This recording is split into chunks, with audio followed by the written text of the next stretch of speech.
Hello everyone.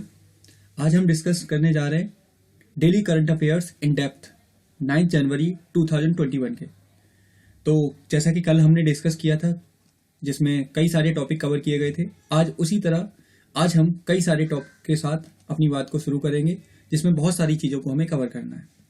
सबसे पहला जो हमारा टॉपिक है वो है तमिल भाषा और संस्कृति को बढ़ावा देने की पहल। अब देखो, तमिल भाषा से अगर यहाँ पे लिखा हुआ है तो इसका मतलब हमारा ध्यान जाएगा कि ये तमिलनाडु का इनिशिएटिव होगा, लेकिन ऐसा नहीं है। तमिल भाषा और संस्कृति को बढ़ावा देने की पहल जो शुरू की गई है वो दिल्ली सरकार के द्वारा की गई है। दिल्ली सरकार तमिल भाषा तथा संस्कृति को बढ़ावा देने के लिए एक अकादमी की स्थापना करेगी, जिसके अंतर्गत तमिल भाषा के प्रशिक्षण, तमिल भाषा के विकास पर जोर दिया जाएगा। और इसका अध्यक्ष एन राजा को बनाया गया है या बनाया जाएगा एन राजा को। और आपको एक और बात याद रखनी है कि जो तमिल भाषा है भारतीय संविधान की अनुसूची 8 की सबसे महत्वपूर्ण भाषाओं में से एक है, जिसका काफी ज्यादा पुराना इतिहास, काफी चीजें इसमें जुड़ी हुई है। तो ये हमारे संविधान की 8वीं अनुसूची में भी शामिल है तमिल भाषा। उसके बाद हमारा अगला जो टॉपिक आता है वो है सागरमाला सी प्लेन सर्विस। इसकी शुरुआत पंतन पोत परिवहन और राजमार्ग मंत्रालय के द्वारा इस सेवा की शुरुआत की गई है, जिसका मुख्य उद्देश्य है चुनिंदा मार्गों पर एयरलाइन सेवा की शुरुआत करना। यानी कि चुनिंदा एयरलाइन सेवा की शुरुआत करनी है हमारे देश के अलग अलग हिस्सों में। और आपको ये याद रखना है कि भारत में पहली सी प्लेन सेवा पीएम मोदी के द्वारा 31 अक्टूबर को गुजरात के केवड़िया से साबरमती के बीच में इसकी शुरुआत की गई थी। यहाँ पर 2020 आप कर लीजिएगा, 2020 में इसकी शुरुआत की गई थी सागरमाला सी प्लेन सर्विस की। ये भी आपको बहुत अच्छे से याद रखना है।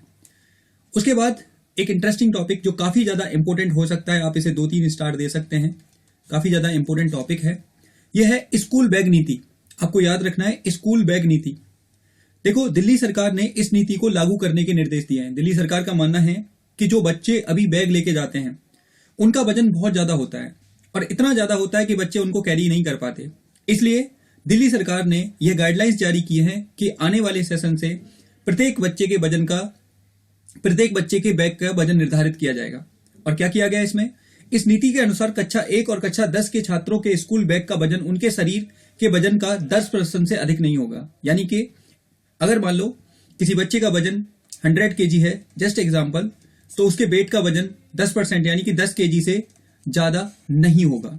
एक अच्छी पहल है, दिल्ली सरकार के द्वारा इसे लागू किया जा रहा है, अपने आप में बढ़िया पहल है। तो आप लोगों को भी याद रखना है कि स्कूल बैग नीति हाल में ही किस राज्य या केंद्र शासित प्रदेश के द्वारा शुरू की गई है। तो आपका आंसर हो जाएगा दिल्ली सरकार के द्वारा इसकी शुरुआत की गई है। अगला हमारा जो टॉपिक है वो है एक नया इनिशिएटिव शुरू किया गया है पंजाब सरकार के द्वारा, जिसको कहा गया है धिया दी लोहड़ी योजना। धिया का मतलब यहाँ पर डॉटर से है, बेटी से है। धिया दी लोहड़ी योजना ये पंजाब सरकार के द्वारा इस पहल की शुरुआत की गई है।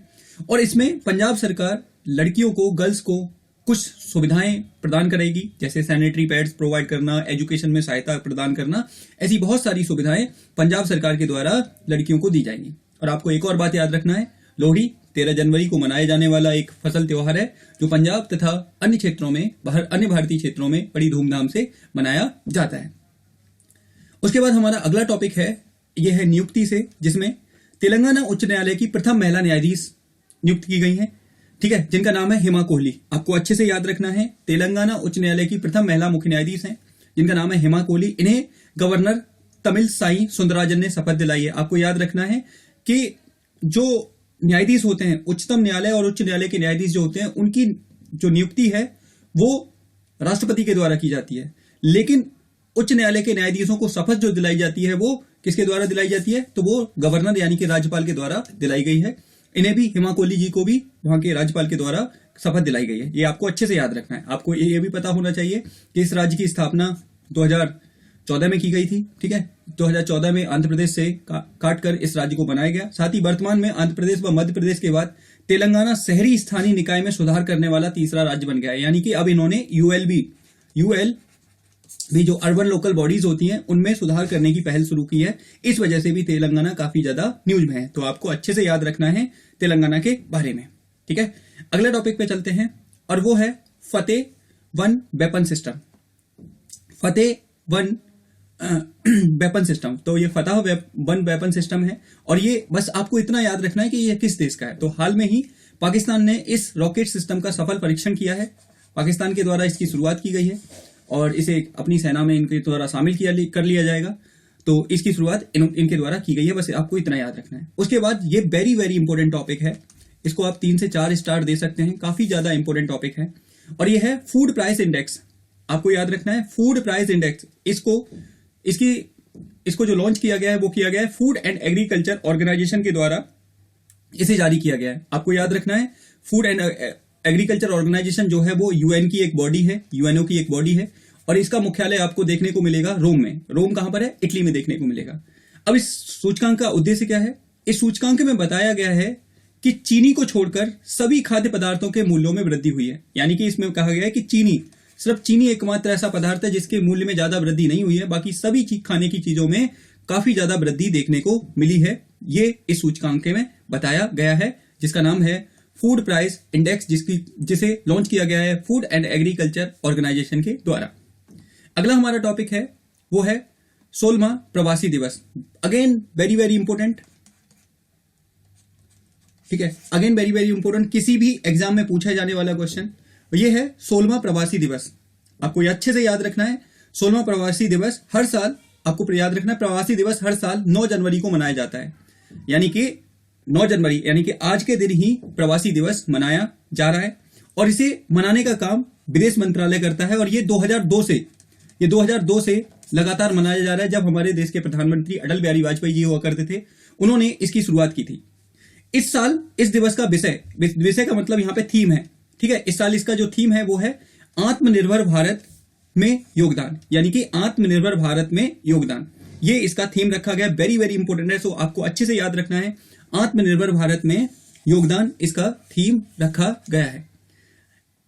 इस दिवस को दक्षिण अफ्रीका से गांधी जी के आगमन के दिन की याद में मनाया जाता है। गांधी जी 9 जनवरी 1915 में भारत आए थे, यानी कि 9 जनवरी 1915 को गांधी जी भारत आए थे दक्षिण अफ्रीका से और उसी दिन को यादगार बनाने के लिए भारत सरकार के द्वारा 2002 में इस दिवस की शुरुआत की गई थी। इस दिवस की शुरुआत भारत सरकार के द्वारा की गई थी और हर साल यह 9 जनवरी को मनाया जाता है और इस साल इसकी जो थीम रखी गई है वो रखी गई है आत्मनिर्भर भारत में योगदान। ये आपको बहुत अच्छे से याद रखना है। अगला टॉपिक है हमारा वो है न्यू अनुभवा मंडपा, न्यू अनुभवा मंडपा यानी कि नया अनुभव मंडप। सबसे पहले तो पहला क्वेश्चन यही पूछा जाता है कि ये किस राज्य की पहल है या किस राज्य की सरकार के द्वारा इसकी शुरुआत की गई है। तो आपको याद रखना है कर्नाटक सरकार भगवान बासेश्वर की याद में इसका निर्माण कर रही है, यानी कि बासेश्वर यानी इनको बांसबन्ना के नाम से भी जाना जाता है। तो कर्नाटक सरकार भगवान बासेश्वर की याद में इसका निर्माण कर रही है। यह नया मंडप 12वीं सदी के मंडप का स्थान लेगा, यानी कि जो 12वीं सदी में वहां पर मंडप मौजूद था उस मंडप का यह स्थान लेगा, जिसे दुनिया की पहली धार्मिक संसद कहा जाता था। तो आपसे क्वेश्चन पूछा जाता है कि दुनिया की पहली धार्मिक संसद किस बिल्डिंग या किस इमारत को कहा जाता है। तो आपको याद रखना है जो नया अनुभव मंडप को ही क्या कहा जाता है, दुनिया की पहली धार्मिक संसद कहा जाता है। बासेश्वर 12वीं सदी के महान समाज सुधारक थे। इन्होंने सामाजिक न्याय की अवधारणा को प्रतिपादित किया था और इन्हें बांसबन्ना के नाम से भी जाना जाता है, जो कलचुरी राजा के दरबार में एक मंत्री हुआ करते थे। उसके बाद आता है एक खास इंपोर्टेंट नियुक्ति, वो है राज अय्यर साहब की। राज अय्यर साहब काफी इंपोर्टेंट है। पेंटागन यानी कि यूएसए के द्वारा जुलाई 2020 में गठित सेना की सूचना विंग का प्रमुख इन्हें बनाया गया है, यानी कि 2020 में ही एक सूचना विंग बनाई गई थी। उस सूचना विंग का राज अय्यर साहब को अध्यक्ष बनाया गया है, जिसे चीफ इंफॉर्मेशन ऑफिसर यानी कि CIO कहा गया है। तो राज अय्यर साहब के बारे में याद रखना, इनको पेंटागन में जो सूचना की विंग है उसका अध्यक्ष बनाया गया है और ये भारतीय मूल के नागरिक हैं। उसके बाद आती है बात चित्रा घोष। हाल में ही चित्रा घोष जी का निधन हो गया, काफी ज्यादा फेमस थी। हाल में ही इनका निधन हो गया है। यह प्रसिद्ध शिक्षाविद थी, प्रोफेसर थी, शिक्षाविद थी तथा इनके बारे में एक और बात आपको याद रखनी है, यह नेताजी सुभाष चंद्र बोस की क्या थी, भतीजी भी थी। और इन्होंने नेताजी सुभाष चंद्र बोस के जीवन के जो रहस्य थे कि किस तरह उनकी मृत्यु हुई, किस तरह उनका प्लेन क्रैश हुआ, उन सारी चीजों के बारे में जो तथ्य थे वो सबके सामने रखे थे और इन्होंने सरकार से पहल की थी कि सरकार उनसे संबंधित जो भी तथ्य हैं वो पब्लिकली करे, वो लोगों को दिखाए, जिससे कि लोगों को पता चल सके कि नेताजी की मृत्यु कैसे हुई थी और किस प्रकार नेताजी ने नेताजी के सामने चुनौतियां और समस्याएं देखने को मिली थी। तो ये आपके दिमाग में बहुत अच्छे से बात रहनी चाहिए। उसके बाद हमारा अगला जो टॉपिक आता है वो आता है कोलकाता इंटरनेशनल फेस्टिवल का। कोलकाता इंटरनेशनल फेस्टिवल, इसका इस साल इसका 26वां संस्करण मनाया जाएगा। ये आपको याद रखना है, वेरी वेरी इंपॉर्टेंट। कौन सा संस्करण मनाया जाएगा? तो 26वां संस्करण। इसकी शुरुआत 1995 से की गई थी। इस साल के महोत्सव में बंगाली फिल्मकार सत्यजीत रे तथा सौमित्रा चटर्जी को अर्पित किया गया है। यानी कि इस बार इस कोलकाता इंटरनेशनल फेस्टिवल में ट्रिब्यूट दिया जाएगा सत्यजीत रे जी को और सौमित्रा चटर्जी जी को ट्रिब्यूट किया जाएगा इस कोलकाता नेशनल फेस्टिवल में, जिसका 26वां संस्करण इसी साल मनाया जा रहा है। अगेन वेरी वेरी इंपॉर्टेंट, सो अच्छे से समझिएगा। कृषि संजीवनी व्हीकल, कृषि संजीवनी व्हीकल, इस योजना की शुरुआत कर्नाटक सरकार के द्वारा की गई है। कर्नाटक के जो सीएम हैं येदियुरप्पा जी, उन्होंने इसकी शुरुआत की है और यह एक प्रकार की कृषि लैब सुविधा है। ये एक प्रकार की क्या है? कृषि लैब सुविधा है, जो लोगों के पास जाकर मृदा की जांच, कृषि पैटर्न आदि के बारे में जानकारियां देगी। आदि के बारे में क्या देगी? जानकारियां देगी लोगों को। देखो, कृषि संजीवनी पहल अपने आप में एक अनोखी पहल है और कर्नाटक ऐसा करने वाला पहला राज्य बना है। इसमें होगा क्या कि कई सारी गाड़ियां, जिनको नाम दिया गया है कृषि संजीवनी वैन या व्हीकल, जो लोगों के पास जाएंगी, लोगों के खेतों में जाएंगी, वहां पर मृदा की जांच करेंगी, कृषि पैटर्न की जांच करेंगी, किस प्रकार की फसल बोई जाएगी, इन सारी प्रकार की चीजों की जांच करके किसानों को बताएंगी। और ये अपने आप में एक अनोखी पहल है किसानों के लाभ के लिए, जो कि शुरुआत की गई है कर्नाटक सरकार के द्वारा। अगला जो हमारा टॉपिक है वो है भारत में यूएनएससी, भारत की यूएनएससी में 8वीं बार अस्थायी सदस्यता। भारत 8वीं बार यूएनएससी का सदस्य बना है। यानी कि ये हमारी अचीवमेंट है कि हम 8वीं बार यूएनएससी के सदस्य बने। इसके अलावा हमारी एक और अचीवमेंट है, इस दौरान भारत को तालिबान प्रतिबंध समिति,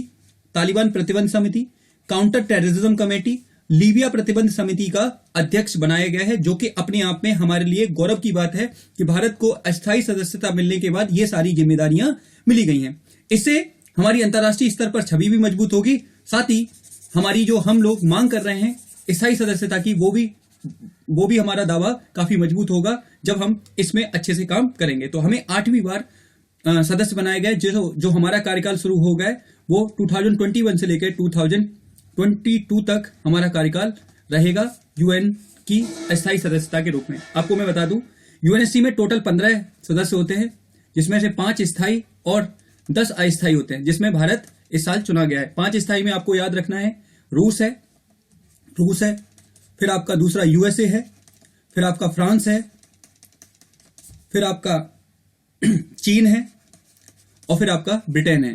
तो इस तरह ये 5 स्थायी हैं और बाकी अस्थायी है। और आपको एक और बात याद रखनी है कि अस्थायी सदस्य मात्र 2 साल के लिए चुने जाते हैं और हर 1 साल में 1/3 रिटायर हो जाते हैं और उनकी जगह नए आ जाते हैं। तो इस तरह ये पूरा प्रोसेस चलता रहता है। तो ये भी आपको याद रखनी है। एडिशनल इन्फॉर्मेशन आप नोट करते जाइए, ताकि आपसे अगर किसी भी प्रकार का कोई डेप्थ में जाके क्वेश्चन पूछे तो आप उसका आंसर आसानी से दे सकें।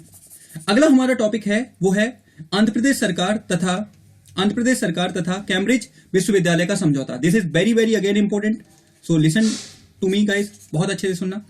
क्या है? आंध्र प्रदेश सरकार तथा कैम्ब्रिज विश्वविद्यालय का समझौता हुआ है। अब ये समझौता किया क्यों गया है? तो इसका आंध्र प्रदेश सरकार ने अपने स्कूल में अंग्रेजी दक्षता को सुधारने के लिए समझौता ज्ञापन पर हस्ताक्षर किया है। यानी कि आंध्र प्रदेश की सरकार ये चाहती है कि उनके यहाँ के जो प्राइमरी स्कूल है, जो सेकेंडरी स्कूल है, उनमें अंग्रेजी का लेवल अच्छा हो। इसीलिए कैम्ब्रिज विश्वविद्यालय के द्वारा आंध्र प्रदेश की सरकार ने यह समझौता किया है। यह आपके दिमाग में बहुत अच्छे से बात रहनी चाहिए। उसके बाद अगला हमारा टॉपिक आता है सत्यपाल जी, जो हाल में ही इनका निधन हो गया है, सत्यपाल जी का। ठीक है, और क्वेश्चन ये पूछेगा इनका योगदान किस क्षेत्र में था? तो यह एक फैशन डिजाइनर थे और इन्होंने फैशन के क्षेत्र में बहुत ज्यादा इंपॉर्टेंट अपना योगदान दिया है। इसी वजह से इनको काफी ज्यादा महत्वपूर्ण माना जाता है।